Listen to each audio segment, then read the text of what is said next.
Ақыретке деген иман болмаса, адам өзгермейді. Міндетті түрде оның ертең баратын жері есіне түсіп тұру керек. Сол кезде ол доғара бастайды. Өйткені Алла Тағала Құранда сахабаларына қатысты айтады. Пайғамбарымыз саллаллаху алейхи ва саллям: "Ва анзир бихиллазина яхафуна". Анау қорқып жүргендерге ескерт дейді. Қараңыз, тағы да ескерте бер дейді оларға. Ан юхшару иля роббихим. Олар ертең Раббыларына қалай жинап әкелінетіндерінен қорқып жүргендерге ескерте бер дейді.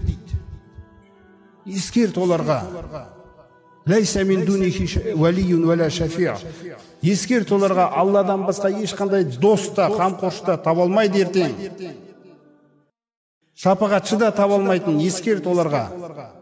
Лағаллахум яттақун. Сен ескертіп, қайта ескерте беретін болсаң, бәлкім олар Алладан қатты абайлайтын тақуаларға айналар дейді. Мақсат не? Ескертуден қабылдаудың жемісі не нәрсе екен?